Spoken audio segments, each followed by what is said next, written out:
as I stressed earlier, we now know what Maxwell's equations are, right?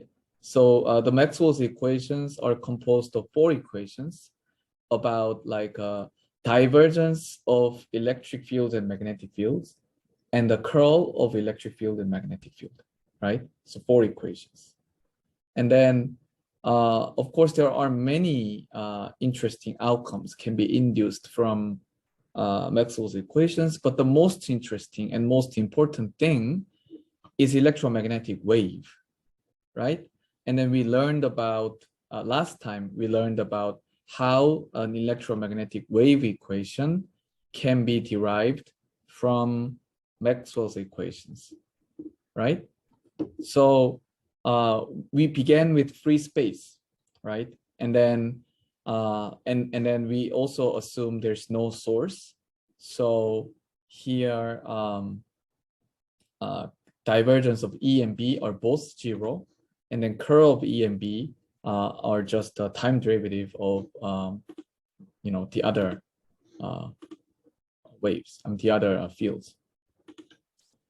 And then from Faraday's law, like we can begin with this equation, and then taking curl of it, we were able to derive wave equation for the E field. And then similarly, from this equation, the curl B equation, we can derive a wave equation for H field. Okay, so what I mean by H wave equation is that you have a second order space derivative, and then you have a second order time derivative on the other side of the equation. Then this is called wave equation, and the solution is, you know, have a form of wave. And then we learned about 2 different notations.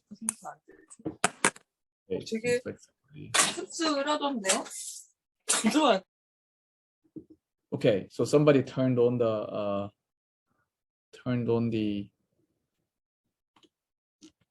microphone, and I just force muted that microphone. I'm not sure which one exactly it was. Anyway, so we have 2 notations. The first one is called instantaneous form, right? So the instantaneous form is like electric field is a function of space coordinate and the time coordinate, r and t, right? And then phasor form, electric field is only a function of space, and then time dependence is fixed to be e to the j omega t, right? So this is time harmonic field, right? Time harmonic means time dependence is e to the j omega t, okay? And then if you take the real part of this, you get the full form, which is instantaneous form. And the reason we do introduce the phasor form is because phasor form is much easier to play around, right? So in phasor form, I mean, in time harmonic approximation, all time dependence, all time derivative can be replaced to j omega, right? And here too, ddt becomes j omega. And then all equations are just time, only depends on the space, right? And that makes our lives a lot easier. And then we also only decided to talk about a simplest form of plane wave, I mean, electromagnetic wave, which is plane wave. And what I mean by plane wave is that wave is propagating along one direction, and then its phase plane, constant phase plane, forms a flat plane, right? Like in this, like, so that this is called plane wave, right? And in this case, we just assume that the wave propagation direction is along k, and then along x and y direction, you know, there's no variation in the phase, in terms of phase. So this is called a plane wave. And then we were able to obtain the general solution in this case, because nothing is changing along x or y direction. and only it changes only along z direction. So Laplacian here can be reduced to second order z derivative, right? Because nothing is changing along x or y. So derivative along x or y direction becomes 0. Okay, and here we know the general solution, right? So we have two solutions, and then one solution is about the wave traveling along z direction, and the other is wave traveling along negative z direction. Okay, and then we started to apply individual Maxwell's equations. So we apply two divergence equations, so divergence of E and divergence of H. And from this, what we know is that, okay, E and H field must be perpendicular to Z, right? Z is the propagation direction. So, you know, the electric field and H field must be perpendicular to the propagation direction. And then from this equation, curl of E equals H, or curl of H equals E, by applying that equation, we know that E and H also mutually perpendicular, right? So in summary, if your wave is propagating along Z direction, then your E and H field must be lie on XY plane, and then E and H field themselves must be perpendicular with each other, right? So they all mutually perpendicular. Okay, so that's that. And then we generalize our discussion a little further. But before then, Park Jun has a question. So plane waves are waves where E and H are constant on infinite planes, right? Just wanted to clarify. Yes, that is true. Yes, plane waves have E and H field constant on infinite plane. Yes, that is true. And it only changes along Z direction, like propagation direction. So, so for monochromatic plane wave propagating in a general direction, like AK, right? And then this AK, and then we call this as a K vector, right? This is a wave vector or K vector. Now your plane wave can be written as e to the minus j k dot r. Remember when k was k, when k was kz az, then this is reduced to e to the minus j kz z, right? This is scalar form. But up to this point, it must be vector form, and then taking the dot product.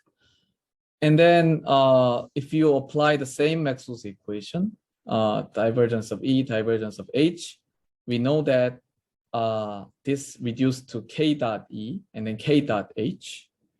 And then both of these are 0, right? Because that's what Maxwell's equation says. So E and H field must be perpendicular to K vector. And similarly, from this equation, the other equation, we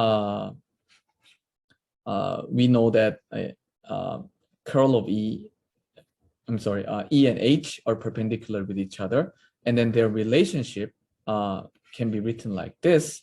So H is actually AK cross E, okay? So that perpendicular to AK and E, both AK and E, and then you should divide eta naught. Eta naught is defined as mu 0 divided by epsilon 0, which is called free space impedance. So if it's a free space, then it's 377 ohms. Okay, it's a fixed value. Okay, so that's that. And we also learned about this polarization, right? Because as I said earlier, let's go back to our previous discussion. Let's say we have Z directional wave, okay? Then your K vector is along Z direction, and your E field and your H field must be mutually perpendicular and also perpendicular with K vector. So this is E and H, right? But there, of course, there's a degree of freedom, because the K direction is fixed, but the other two can be rotated, right? E and H can be rotated while maintaining mutual perpendicular property, right? So there is a freedom that E field can be either X direction or Y direction or linear combination of those, right? So in more general manner, when wave is propagating along Z direction, then E field can have both X and Y components. And then these X and Y components have different phase, right? Because nothing prevents it have a complex amplitude. So there's no problem of having different phase. And then depending on the amplitude amount and then the phase relation, we can classify the polarization into three different things. One is linear polarization, okay? When phi y and phi x, the difference between phi y and phi x is an integer multiple of pi.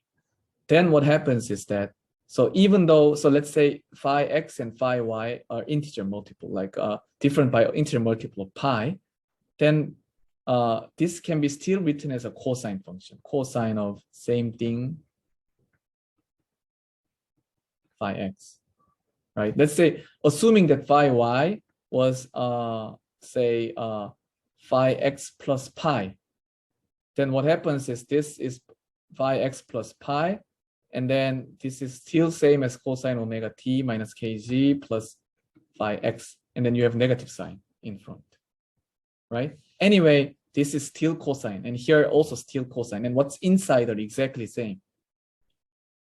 So that you can make what's in front to be a linear vector, and then you have linear oscillation of the electric field. So this is called linear polarization.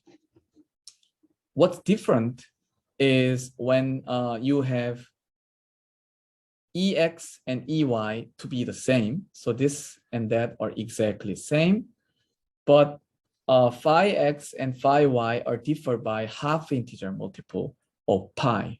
So let's say phi Y is phi X plus pi over 2.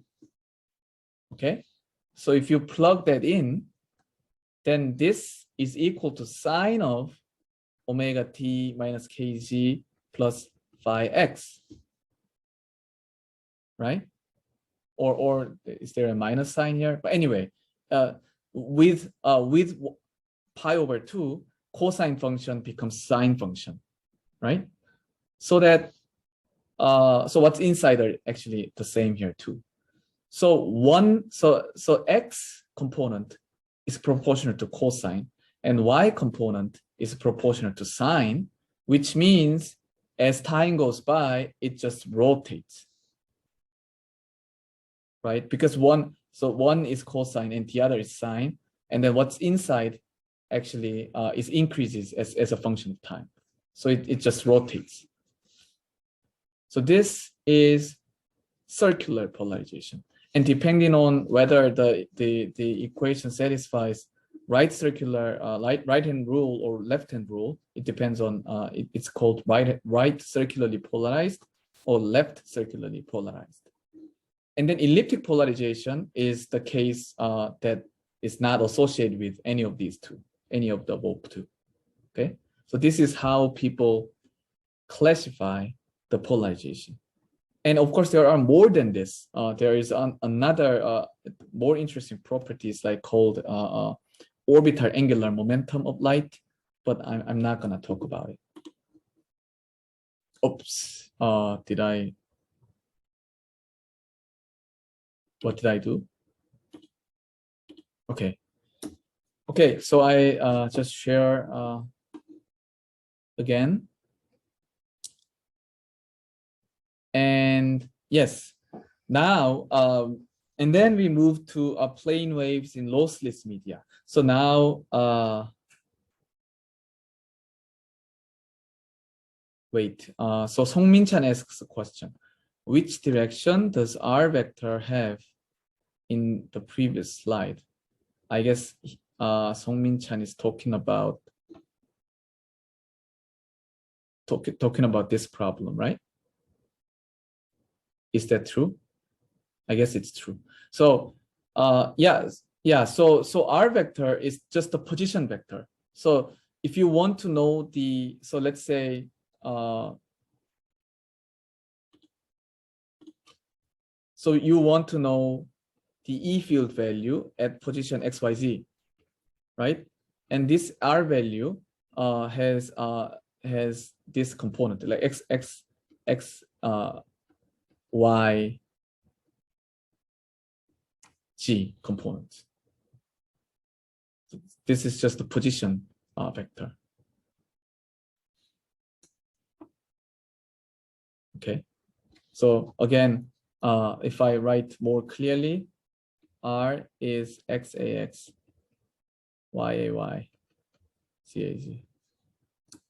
Okay, this is just a position vector.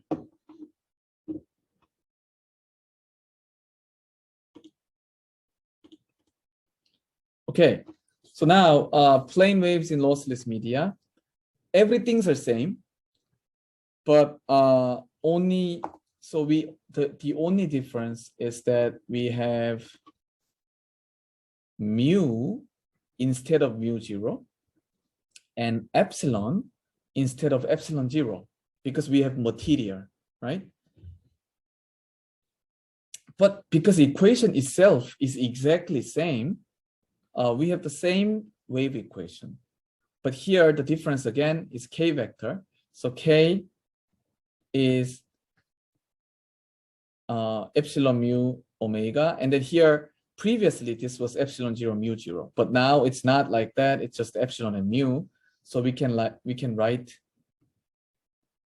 the relative permittivity and relative permeability in front, and then this, and then omega, and then this entire thing is called K0, free space K vector, free space wave vector. Okay, so the wave vector in a material and the wave vector in free space are different by this amount, this vector.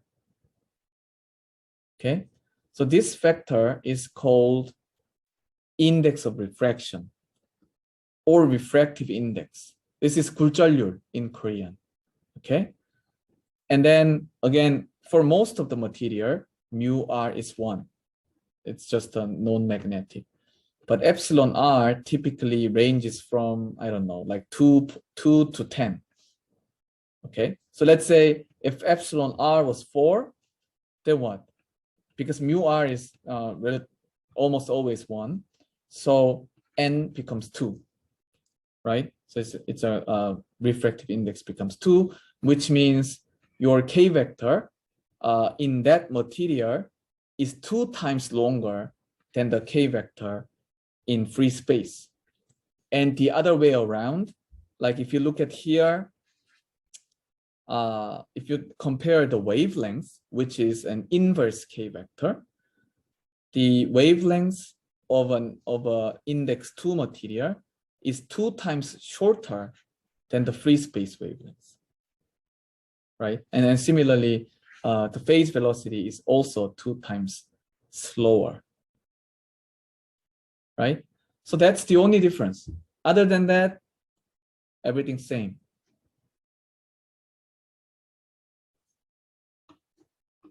So now we move on to lossy material. So up to this point, we just recap, we just repeat what we learned in our previous lecture. But now we're gonna talk about new things. So plane waves in lossy media.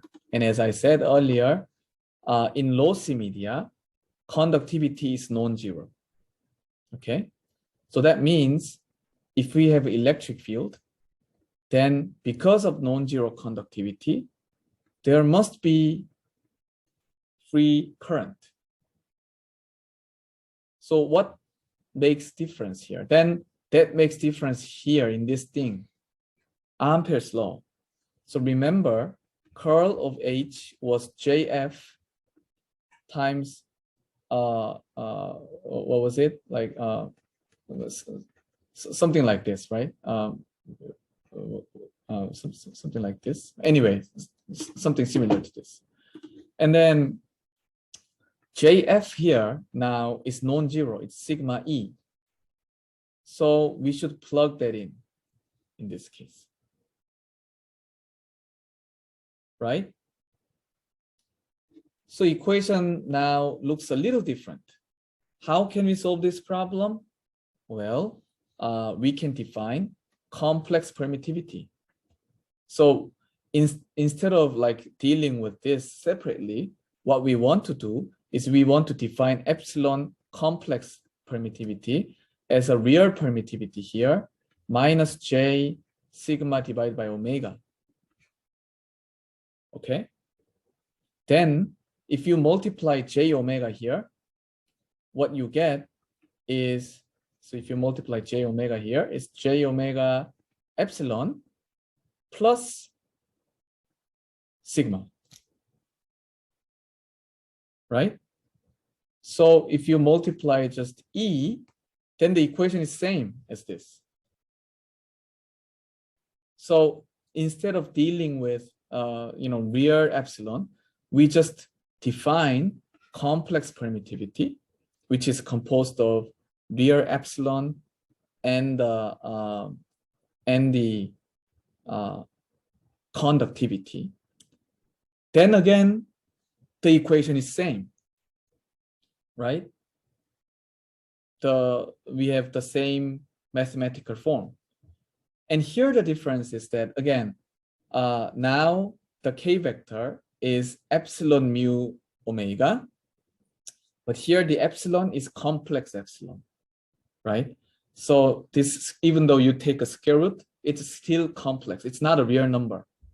So if it's a complex number, then we can always separate into two, the real part, the imaginary part, right? So we set beta to be a real part of the K vector, alpha to be the imaginary part of the K vector. Okay, so the plane, let's think about the plane wave solution. Plane wave solution, again, is exactly the same, right? Mathematically same, because we start with the same equation, right? It doesn't matter whether this is a complex number or not, right? So we have this equation, but like, and then if you think about this, H is now similarly AK cross E divided by gamma C, eta C. And then wave impedance also defined by the same term, like mu divided by epsilon C. And here epsilon C is also complex number. So eta C is a complex number, right? So the only difference is that everything becomes complex number. So what does that mean? What happens if things become complex? So the first implication here is that now H is now H and E are not in the same phase, right? So what I mean by phase is that because E and H are phasor form, so their argument, their complex argument is determines their phase. And if this was a real number, then E and H have the same phase because nothing changes their complex argument. What I mean by complex argument is that, like, if you have a complex number, then complex number can be written as a polar form, like a real number, which is the amplitude times J theta. And then this theta is argument, complex argument, right? And then because eta C is complex number, E and H have different phase, right? You get the point. But more importantly,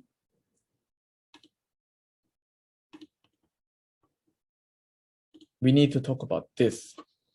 So say this is a positive directional plane wave, but now your Kc is beta minus j alpha, right? So this term can be written into the product of these two. One is e to the minus j beta z, and then the other is e to the minus alpha g. And here beta and alpha, everything is real number. So then this is same as before. It's just an oscillation.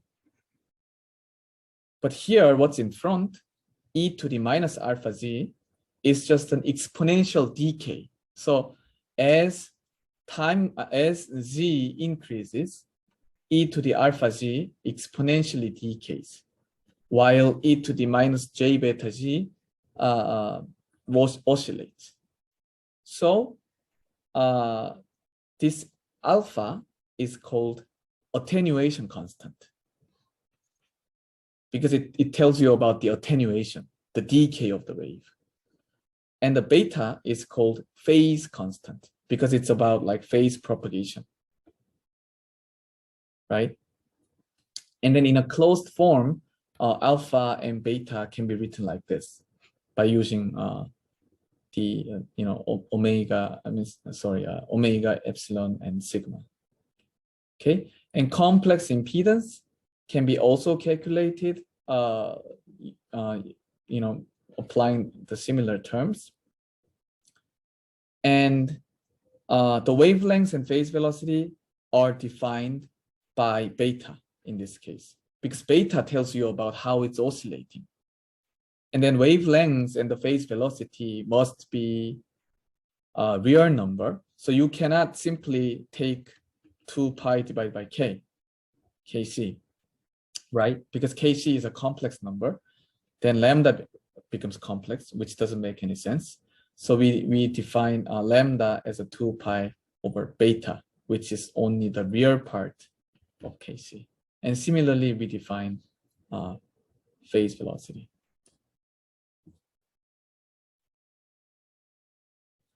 Okay, Park Se-un asks, if complex permittivity exists, does the complex permeability also exist?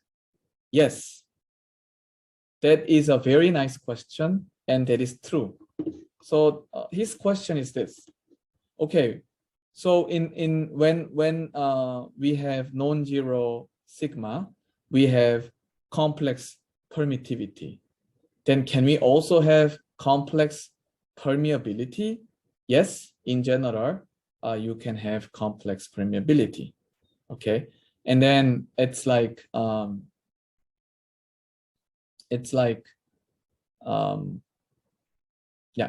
will become more obvious if you learn more and more about this electromagnetism and how the light behaves. But anyway, that's true. Mu can also be complex, but we are not going to discuss this in this lecture. Okay, so now we define something called a loss tangent. And this loss tangent is the ratio between sigma and epsilon. Okay, and of course, sigma is the region of loss, right? So if loss tangent is high, that means we have high loss. And then if sigma is smaller than omega epsilon, then we are in weak loss regime. So here, if you look at the low loss dielectrics, which means tau is much smaller than 1, then you can approximate Kc into, so Kc is actually mu epsilon 1 minus j tau omega. So because it's like, mu epsilon omega minus sigma tau. I'm sorry, sigma omega. And then this can be easily approximated using Taylor expansion. Because tau is very, very small, you can expand it into Taylor expansion and keep only the lowest order terms, okay? And then the attenuation constant, which is the lowest order imaginary part, is here, right? The term involves j here. So lowest order imaginary part is attenuation constant, which can be like this. And then phase constant. So this is the zeroth order, and then this is the second order, and both of these are real number, so that phase constant can be approximated to this, up to the second order approximation, right?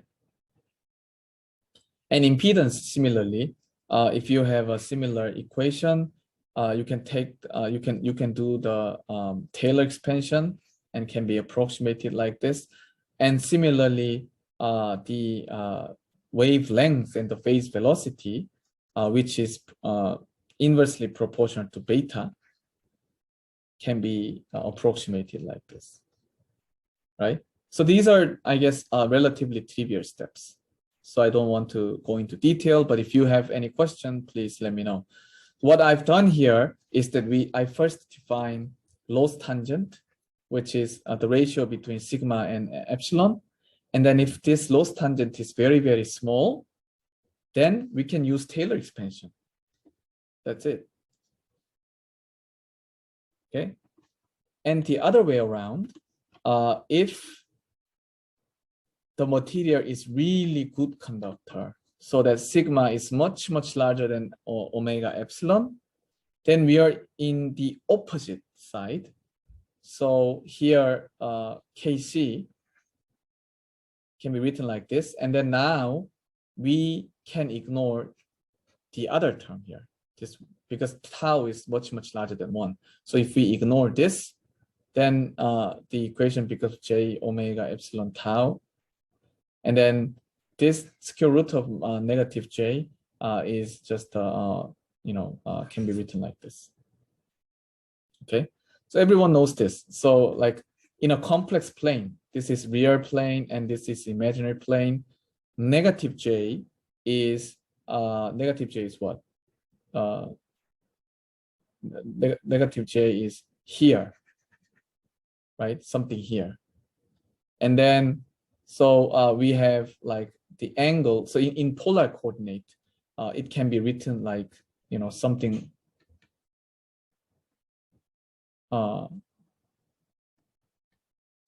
something like this, right? Negative j. And then if we take square root, then it becomes square root r, and then e to the minus 3 pi over 4. And then, so 3 pi over 4 is here, right? So that the real number and imaginary number are, okay, well, it looks a little strange. Well, anyway, you get the point. You know how to take the square root of a complex number. So that's what I wanted to show here. And then in this case, like if something is purely imaginary, and then if you take the square root, then your real part and imaginary part have the same amount, because your angle becomes effectively 45 degrees and becomes like this. And then attenuation and phase constant becomes exactly the same. And then impedance, if you also calculate it, has the phase term of pi over 4, which means your electric field and magnetic field are not in phase, but E field leads H field by pi over 4, which means like if you have an electric, let's say this is K vector. When there's no loss, electric field and magnetic fields was oscillating like this, right? In phase. But in this case, electric field and magnetic field has phase difference, and then electric fields leads H field by pi over 4. So electric fields oscillates like this, while H field are the same. Okay, so E field and H field are not in phase anymore, and then there's a phase difference. And the wavelengths and the phase velocity can be defined accordingly. And finally, we can define what's called skin depth. Skin depth is defined as a 1 over alpha. Alpha is the dissipation coefficient. And you can see here, if you take 1 over alpha, in this case now, alpha and beta are exactly same, almost exactly same. So this is equal to pi divided by lambda divided by 2 pi. So this is basically the amount, the depth to which electromagnetic wave can penetrate into the conducting medium. Okay, so any question so far?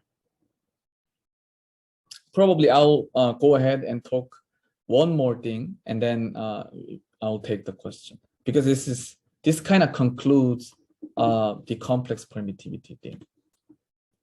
So now let's look at this again, the same slide that I showed you before. Permittivity, as I said, is the response of bound charges to the applied electric field, right? And then when you apply the electric field, then the polarization occurs, and then polarized charges forms displacement current. Okay, and the displacement current is defined as dd dt. So for a time harmonic field, like e to the j omega t field, this can be written as j omega epsilon e. Okay, and conductivity is a response of free charges. So and then free current is sigma e, right? So now when we talked about electrostatics, when the electric field was fixed and doesn't change as a function of time, this permittivity and conductivity were very different things, right? Because one allows you to have current, but this one doesn't allow you to have current, right? This only allows you to have a polarization of the charges, but no current. But now, if your electric field is oscillating as a function of time, then in this case, you have a current which is in phase with your electric field, applied electric field. So as you flip the direction of the electric field, your current immediately flips its direction. That means it's in phase. Whereas in this case, if you apply the electric field, and then if you flip the direction of the electric field, this one wants to be polarized in the opposite direction, right?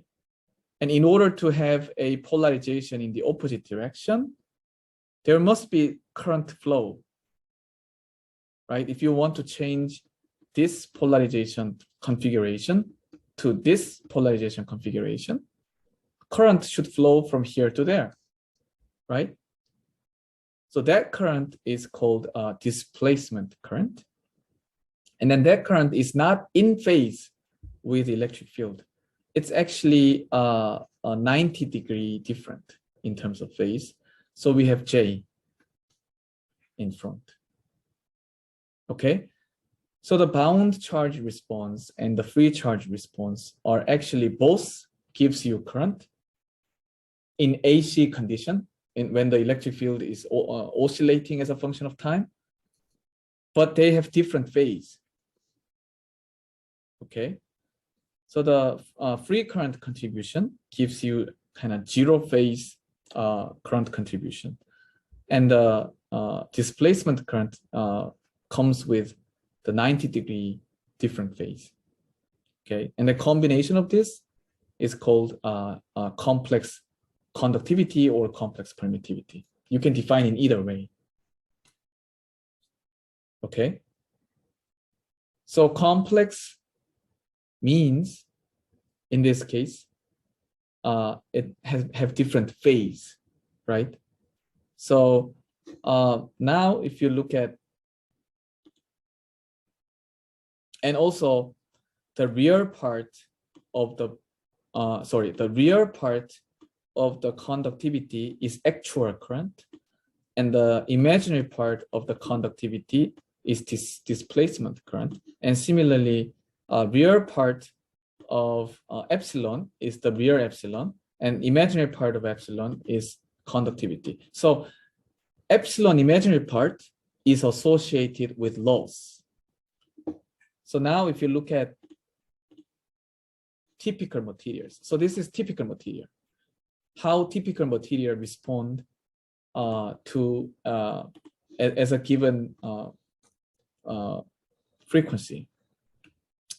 So most of the material, so epsilon prime is the real part, epsilon double prime is imaginary part, and then as you can see, as we've seen, epsilon double prime is proportional to sigma, the conductivity, and this is related with loss. Okay, and then for most of the material, epsilon has this form.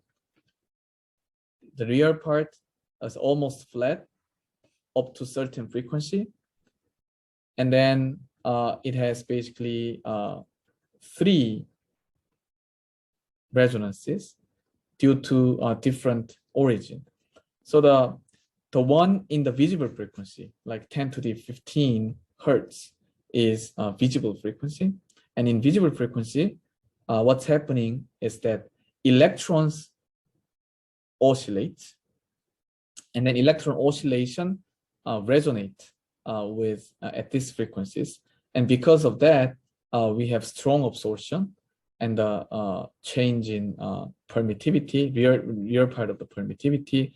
And then 10 to the 12, which is an infrared, the atoms oscillate, and this oscillation causes change in imaginary and real part of the permittivity. And above, we have a dipolar oscillation and then ionic oscillations, and these induces these type of absorptions at a low frequencies. And this is kind of general behavior of almost all material, okay?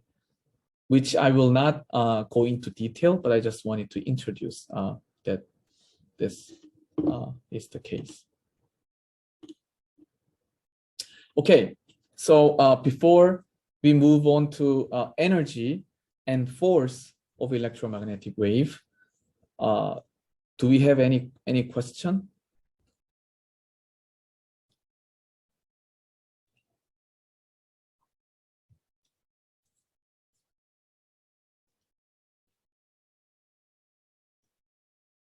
So it might be a little complicated, but just keep in mind, mathematically, it's just very simple. We are repeating the same thing over and over and over again, right? And the only thing that have changed is that our epsilon was originally epsilon 0, right? And then in a material with lossless material, our epsilon 0 becomes epsilon, right? Or epsilon r, epsilon 0. And then, so like we began with epsilon 0, free space.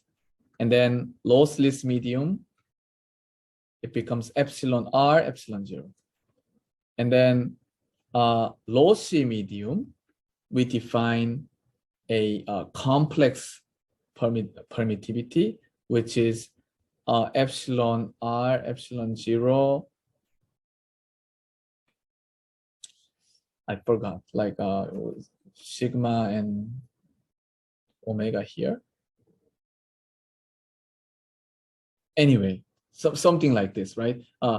When sigma is non-zero, then we define a complex epsilon, which has this form, right? But other than that, the wave equation itself are just same, right? So only the interpretation is different. So there might be no problem. Like if you recap this thing, there might be no problem. Okay, so if there's no other question, let's move on to the electromagnetic power flow. So now we are talking about energy of light. Okay, how do we know energy of light?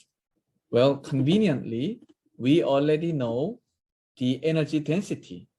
Energy density is 1/2 E dot D for electric energy. And for magnetic energy is 1/2 H dot B.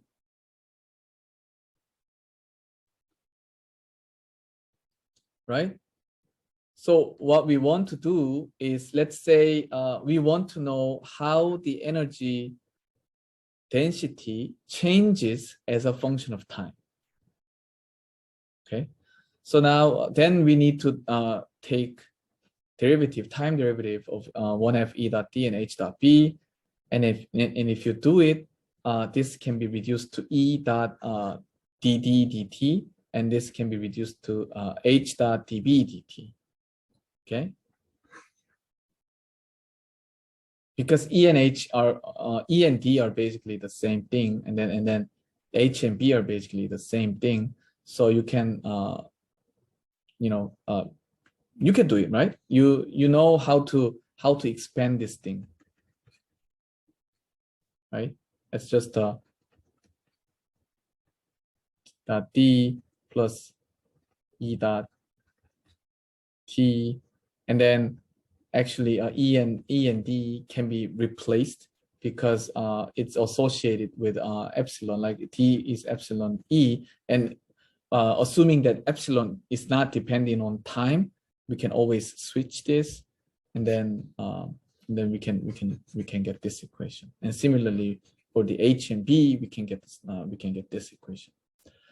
And then for dd dt, we apply Ampere's law. And for dB dt, we apply Faraday's law. Okay. And then this term gives you minus sigma E squared. And then this term is this, and that term is that. Okay.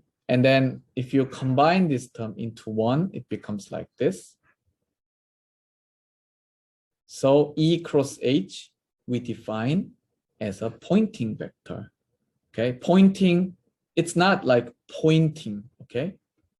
It's a name of a person. Pointing is a name of a person. So it's a pointing vector. And then becomes this. So to know the meaning of this equation, you can do this. Now you have this equation. Time derivative of energy density is equal to sigma E squared plus divergence of S. S is a pointing vector. And then let's apply that in a given volume. Let's say we have some volume V, and then we want to apply this equation, integrate this equation within this volume. Then the interpretation of the first term is that, so in the integration of W of dV is the net energy inside this volume, right? The energy inside the volume. Energy inside the volume, and then d dt is the time derivative. And then you have a negative sign, which means rate of decrease in stored energy. So how much energy you lose per time, right? So that's like the first term, energy loss, basically. And then energy loss is composed of two terms. So first term is sigma E squared dV, and then sigma E is J, right? Sigma E is J, and then JE is what? Heat. It's energy dissipation. J dot E gives you heat dissipation. So this is called ohmic power dissipated, which means the energy loss is partially due to heat generation due to the current. And the other contribution is the volume integration of a divergence SdV, which is due to the divergence theorem, surface integration of S dot ds. So this is basically net flux, right? Net outward flux of S. Okay. And then this must be power flow. So what I mean by that is you first, so your energy, so this is basically energy conservation. How much energy is decreased within this volume is first energy loss due to the heat generation. Second, energy loss due to radiation, like the outward power flux, right? So that if you add that two contributions, you get the net energy loss of this given volume. So in that sense, S tells you about the power flux of electromagnetic wave. Okay. So do we have any question here? So the logic is simple. You have a closed volume, and then for some reason, the stored energy decreased. That means there must be some energy loss, and the one cause of energy loss is ohmic power dissipation, heat generation due to the current. And second way of losing energy is that energy is escaping from this volume as a form of radiation, right? So this is that contribution is accounted in this term.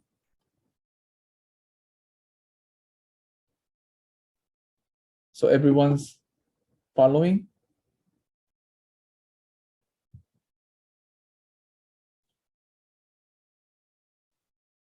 Okay, so leave the question in the chat box if you're not following what I'm saying right now.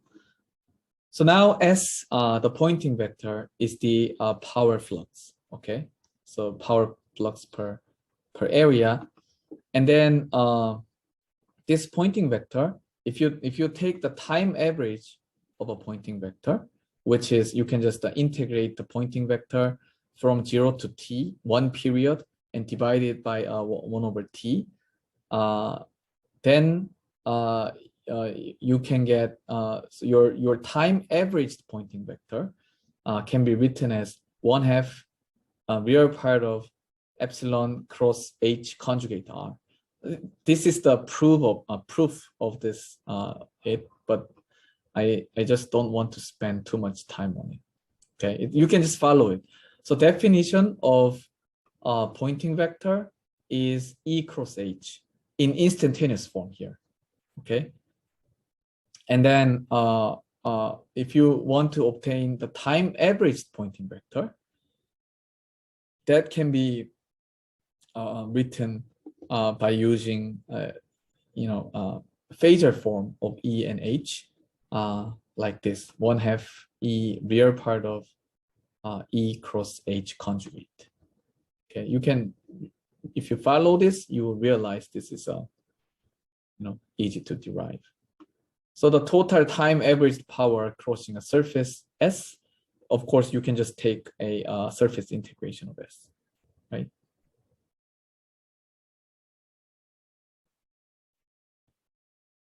Okay, hope you're following.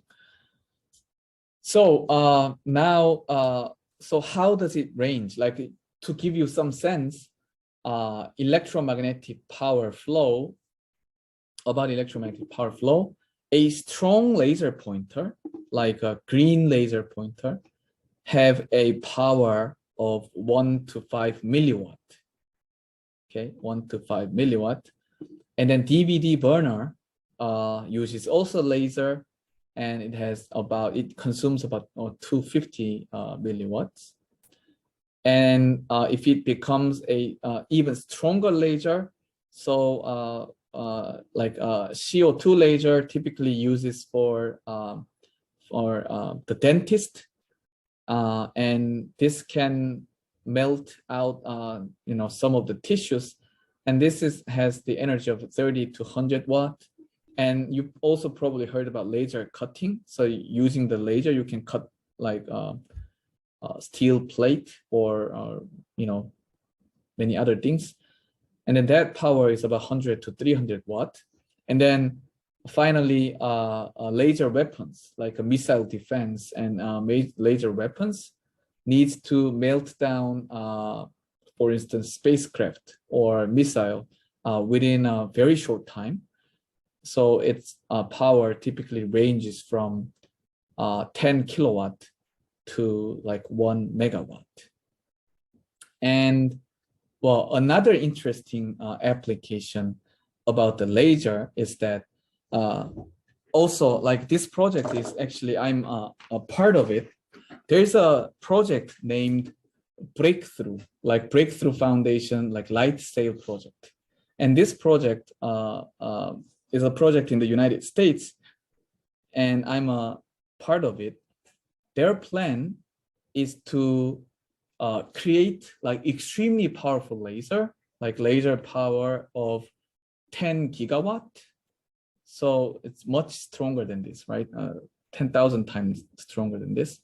And then using that laser, shining the laser on a thin spacecraft to propel it, to propel the laser, propel the thin spacecraft up to the 20% of the speed of light. And the plan is to send the spacecraft to the Alpha Centauri, which is the closest star to the sun, and that the distance is about 4 light years. So if we can somehow propel the laser with the speed of 20% of the light, then this spacecraft can arrive Alpha Centauri in 20 years, which is fine, right? Which is a relatively okay time scale for a space mission. So that crazy project is actually launched, and I'm actually a part of it in designing this spacecraft. And so what spacecraft would that be? In order to get some sense, we need to know about the radiation pressure.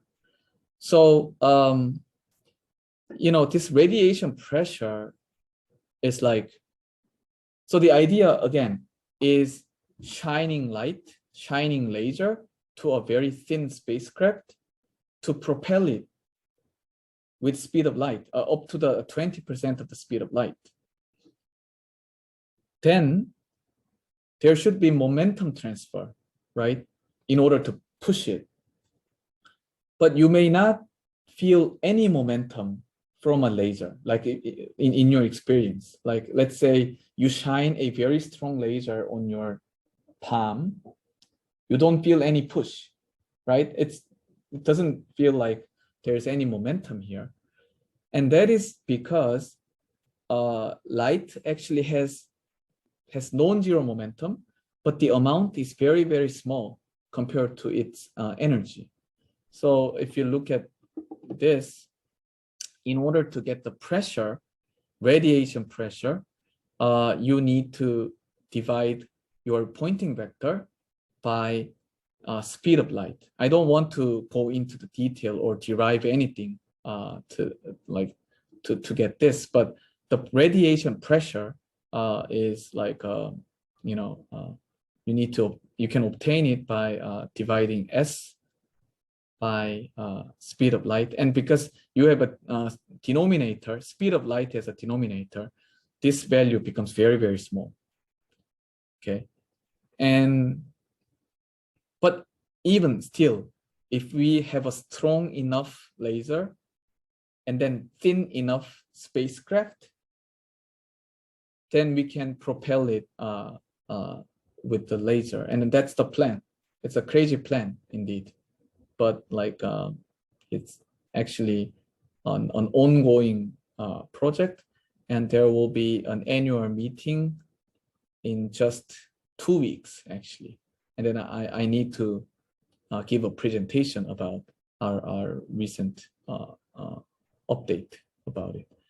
But anyway, this is a big project. Like like many researchers are involved, including most of them are from the United States. But anyway, I think it's a pretty interesting project. And so my part is actually not too serious, not about like creating laser, but about propulsion part, a stability part. So what I mean by stability is that, so we are talking about like pushing something in the space using laser. So if we are mistargeting a little bit, then the laser hits the wrong position of a spacecraft, and the spacecraft would be just rotated or just, pushed away, or many things can happen, right? We cannot assume that we are targeting the spacecraft exactly. So it has to have some tolerance, right, with respect to some error in targeting. And then here we can use what is called a optical tweezer effect to make our spacecraft automatically positioned to the center of light illumination by using radiation pressure. Well, I'd like to spend more time to talk about it, but it's actually off topic. It's not our course material. So I'd like to just give you a related video links. You can just click it and then see if you're more interested. Okay, so we have one final exercise to solve together. And before then, do we have any question?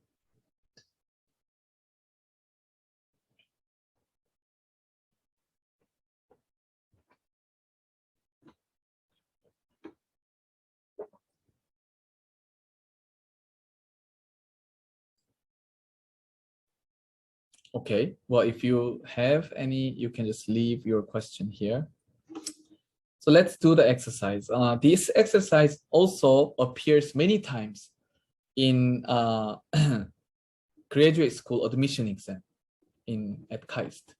So the question is like this: you have an electric field form, and you have EI, W omega, KX, KY given. So the question is finding direction of propagation, wavelength, and then relative permittivity, intrinsic impedance, and the expression for the magnetic field. Okay, that's the problem A. Problem B is time average power carried by the wave and the total power crossing 100 centimeter scale plane x minus y equals 0. Okay, so let's do the first thing first. Direction of propagation. Because we know that Kx is 300 pi, and then Ky is 400 pi. So direction of propagation must be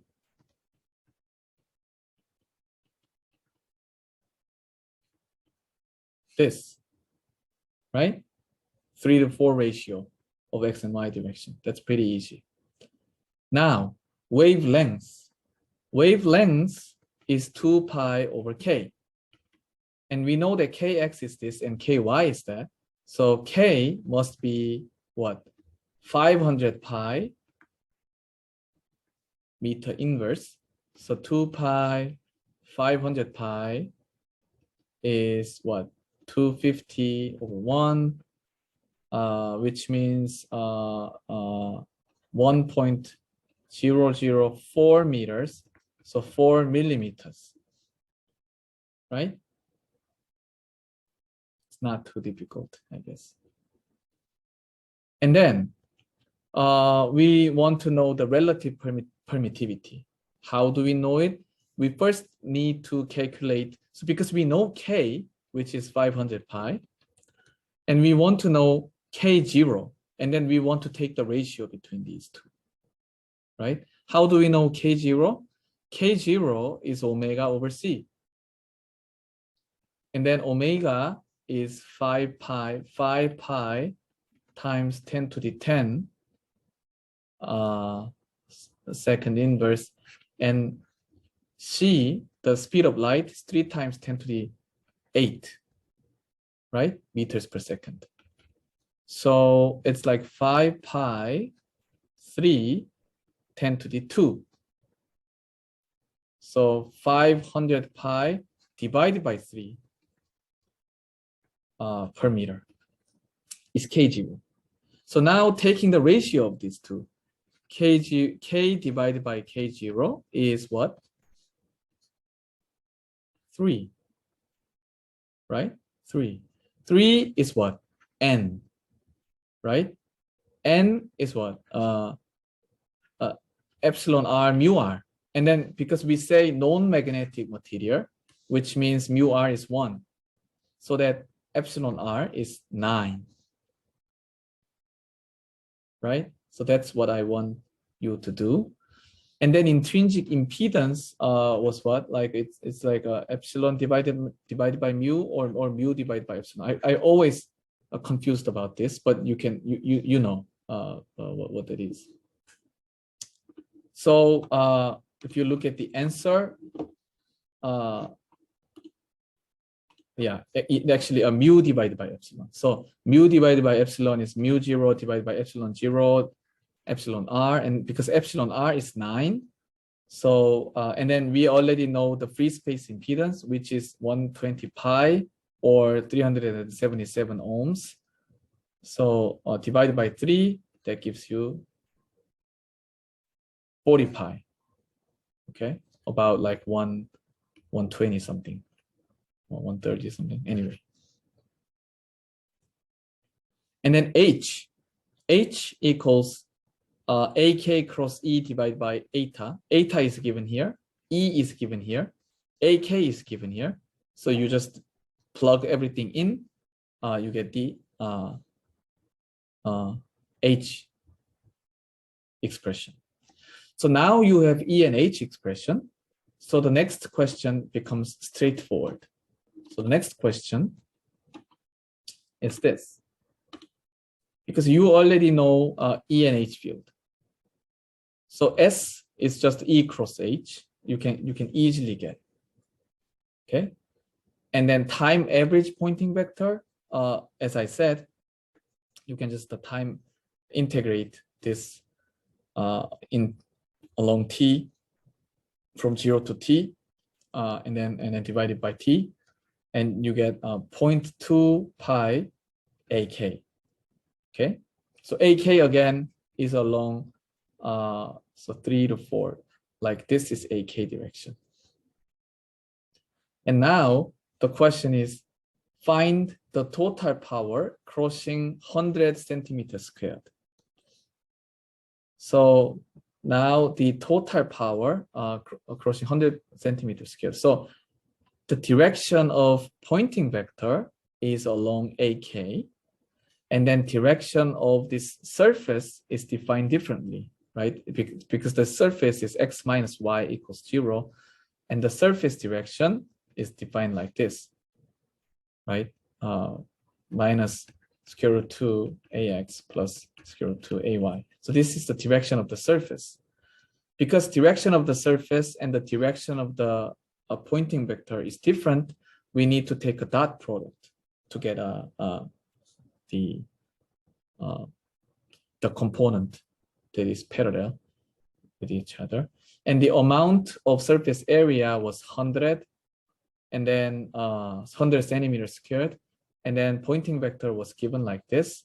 So you can just plug in everything and then calculate. You get this is the power flow, right? The power passing through the 100 centimeters square of the plane x minus y equals 0.